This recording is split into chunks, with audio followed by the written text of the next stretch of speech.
नमस्कार, मैं महावीर सिंह। मैं इस समय खड़ा हूँ सांचौर में।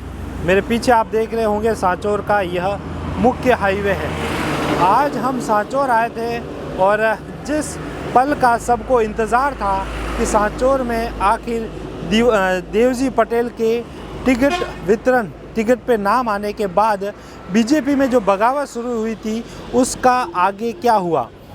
जिस तरीके से देवजी पटेल का सांचौर में भाजपा की ओर से प्रत्याशी बनाया गया था, उसके बाद पूर्व विधायक जीवाराम चौधरी और पूर्व प्रत्याशी दानाराम चौधरी दोनों ने मिलकर और उनके समर्थकों ने देवजी पटेल का विरोध किया। विरोध इसलिए कि उनके कार्यकाल के दौरान 15 सालों में जब सांसद रहे तो सांचौर में किसी तरह का कार्य नहीं हुआ। और दूसरी चीज़, दोनों ने, पूर्व विधायक जीवाराम चौधरी और पूर्व प्रत्याशी दानाराम चौधरी ने यह आरोप लगाए कि उनके साथ देवजी पटेल ने धोखा किया है। जबकि दूसरी तरफ देवजी पटेल का कहना था कि उन्होंने टिकट नहीं मांगा, शीर्ष नेतृत्व ने उन्हें टिकट ज़बरदस्ती दिया है। इधर देवजी पटेल अब गांवों में जा रहे हैं लेकिन उनका विरोध हो रहा है और वो अभी तक अपने प्रचार को ठीक से शुरू नहीं कर पाए, क्योंकि जहाँ पे भी जा रहे हैं वो एक ही बात कह रहे हैं कि मैंने जीवाराम चौधरी और दानाराम चौधरी के साथ किसी तरह का धोखा नहीं किया। उन्हें समझा बुझाकर जाजम पे लाया जाए और बैठ के सुलटारा किया जाए। इधर पूर्व विधायक जीवाराम चौधरी और पूर्व प्रत्याशी दानाराम चौधरी और उनके हज़ारों समर्थक जब जयपुर से दानाराम चौधरी और जीवाराम चौधरी सांचौर में आए थे तो हज़ारों समर्थकों ने उनका स्वागत किया था। और उस दिन हज़ारों की भीड़ में एक ऐलान भी हुआ था कि आने वाले 30 तारीख तक यदि बीजेपी की ओर से सांसद देवजी पटेल के भाजपा प्रत्याशी के टिकट पर पुनर्विचार किया जाता है तो ठीक, नहीं तो उसके बाद की रणनीति तय की जाएगी। लेकिन अभी आज 25 तारीख है और 25 तारीख तक फ़िलहाल देवजी पटेल के टिकट पर भाजपा की ओर से पुनर्विचार नहीं किया गया। हालांकि केंद्र सरकार, केंद्र नेतृत्व और राजस्थान के नेतृत्व ने ये स्पष्ट कह दिया था कि टिकट पर पुनर्विचार नहीं होगा।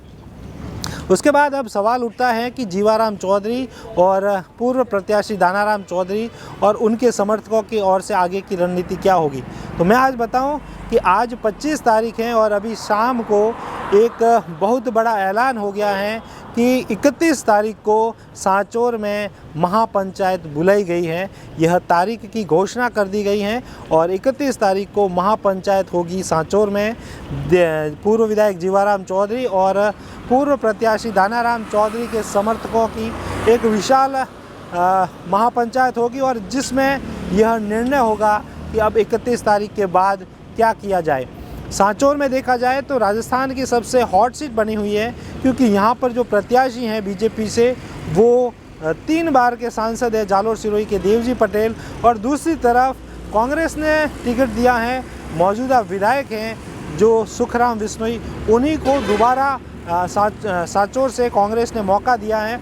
तो अब भाजपा की ओर से देवजी पटेल और कांग्रेस की ओर से सुखराम विश्नोई है, लेकिन तीसरा बड़ा मोर्चा खुल रहा है जीवाराम चौधरी और पूर्व प्रत्याशी दानाराम चौधरी की ओर से। हज़ारों समर्थक 31 तारीख को जुटेंगे और पूरे राजस्थान की निगाहें, पूरे सांचौर की निगाहें, पूरे जालोर की निगाहें, आसपास के जिलों की निगाहें एक सांचौर सीट पर रहेगी कि आखिर उस दिन निर्णय क्या होता है। हालांकि विश्वस्त सूत्रों की माने तो उस दिन निर्णय यही होगा, निर्दलीय चुनाव लड़ा जाएगा। अब लड़ता कौन है, जीवाराम चौधरी या फिर दानाराम चौधरी, इन दोनों पर जो निर्णय है वो 31 को होगा। लेकिन यह तय है कि निर्दलीय चुनाव यहाँ पर लड़ा जाएगा और कहीं ना कहीं देवजी पटेल के लिए यह बेहद ही नुकसानदायक है। और राजनीतिक सूत्रों की माने तो जिस तरीके से यह चुनाव होगा उसमें सीधी सीधी देवजी पटेल की हार तय मानी जा रही है। धन्यवाद।